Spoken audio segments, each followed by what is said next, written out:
Babad Giyanti karya Raden Ngabei Yasadipura I. Episode ke-96. Raja Surakarta mendesak Kumpeni agar segera menyelesaikan perang. Alkisah negeri Mataram sedang punya hajat menikahkan adik sang raja Pangeran Arya Prabu Joko. Sang pangeran diberikan istri salah seorang anak Adipati Puger. Pernikahan berlangsung di istana dengan sang raja sebagai pemangku hajatan. Pernikahan ini dimaksudkan oleh sang raja agar sang adik bisa dibimbing oleh Adipati Puger sehingga mendapat pertolongan Tuhan dan bisa menemui keberuntungan. Adat kebiasaannya siapapun yang dibimbing Adipati Puger terbukti berwatak perwira. Harapannya sang adik pun bisa demikian.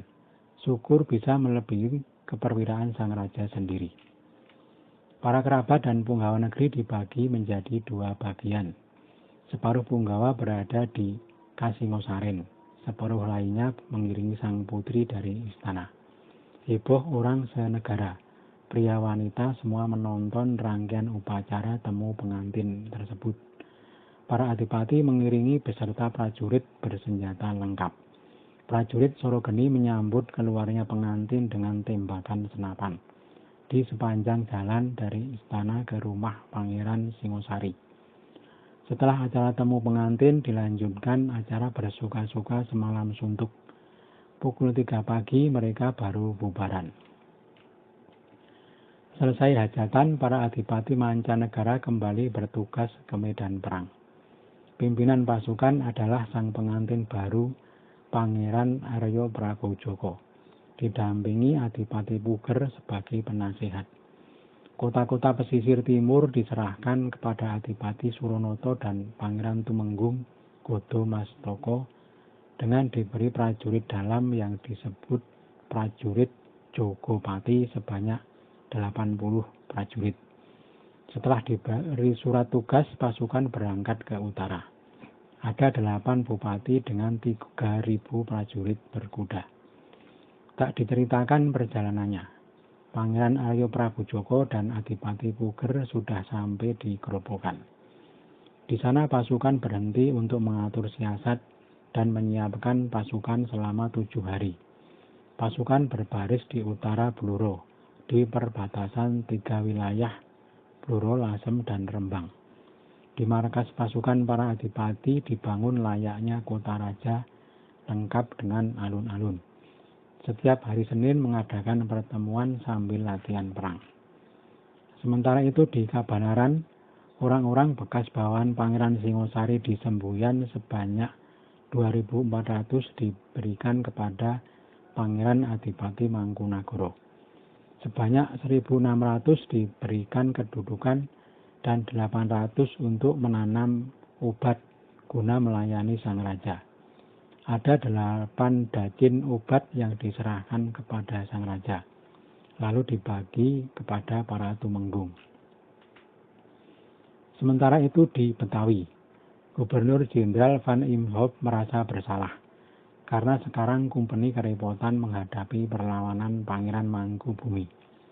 Pangeran dahulu mempunyai sawah 3.000, disuruh mengurangi menjadi 2.000, hingga tinggal 1.000 saja. Sakit hati Pangeran Mangkubumi membuatnya nekat memulai perang. Sekarang pasukannya sudah membesar dan merusak pasukan Kumpeni di setiap pertempuran. Tidak pernah bisa dicari kelemahannya. Berapapun prajurit Kumpeni yang menyerang atas perintah Gubernur Jenderal selalu berakhir dengan membesarnya pasukan musuh. Karena itu Gubernur Jenderal sangat malu. Ditambah lagi Mangkubumi sekarang mengangkat diri sebagai raja dan diturut oleh puluhan ribu prajurit Jawa. Karena sangat menyesal dan malu, Jenderal Van Imhoff sakit sampai pada ajalnya. Kejadian ini terjadi pada bulan Safar. Sebagai penggantinya ditunjuk Direktur VOC Idler Jacob Mosel. Gubernur Jenderal yang baru segera memberitahu kepada sang Raja Surakarta bahwa Van Imhoff telah meninggal dan digantikan oleh Jacob Mosel. Sang Raja diminta agar mengirim patih ke Betawi sebagai bentuk ungkapan kesetiaan. Sang raja kemudian mengirim surat yang isinya, dalam tahun ini akan mengirim patih sebagai tanda penghormatan pengangkatan gubernur jenderal yang baru. Tetapi belum bisa segera ke Betawi karena di Surakarta sedang diserang musuh. Pasukan tidak bisa bergerak leluasa. Setiap pagi dan petang musuh datang dengan banyak pasukan. Kalau mengirim patih keluar dengan membawa para punggawa negeri, maka Surakarta akan kosong. Dengan demikian musuh makin mudah menyerang sehingga hancurlah negeri. Sesampai di Semarang, surat sang raja diterima oleh Gubernur Hohondorp dan diteruskan ke Betawi. Sang raja dimaklumi bila belum bisa ke Betawi karena keberatannya cukup beralasan. Bahkan Gubernur Semarang Baron von Hohondorp merasa kurang nyaman karena pernah berjanji menghancurkan musuh dalam 2 minggu. Tapi ternyata tak kesampaian. Oleh karena itu, Gubernur Hohondorp bermaksud menuntaskan perang dengan meminta bantuan kepada Gubernur Jenderal. Apalagi sekarang yang menjadi Gubernur Jenderal adalah mertuanya sendiri. Utusan gubernur segera melesat ke Betawi. Setelah utusan berangkat, gubernur mengundang para adipati pesisir agar semua menyiapkan pasukan dari Tuban ke arah barat dan Semarang ke timur. Tak lama bantuan yang diminta datang dari Betawi. Prajurit kompeni sejumlah 300 serdadu dipimpin Mayor Klerek. Sudah sampai di Semarang, pasukan bantuan dari Betawi dengan membawa kompeni Islam Bugis Bali dan Ambon sebanyak 400 prajurit. Mayor Klerek setelah bertemu dengan gubernur bertanya, "Siapa musuh ini namanya?" Gubernur menyaut, "Mangkubumi namanya, kotanya berada di Mataram. Banyak saudaranya, kira-kira 4-6 pangeran dan 2 keponaan. Itulah musuh yang tangguh, punggawanya banyak sekali." Klerek berseru, "Kapan beta pukul segera si Mangkubumi?" Gubernur Hohondorp berkata, "Hei Klerek, pelan-pelan saja. Engkau istirahatlah dulu di Semarang. Jangan tergesa-gesa ke medan perang. Karena sudah ada yang saya suruh menyerang, Mayor Sakeber dan Mayor Kop. Dan sekarang mereka berbaris di Kedu. Aku sendiri yang akan maju, Anda berjagalah di Semarang," kata Klerek.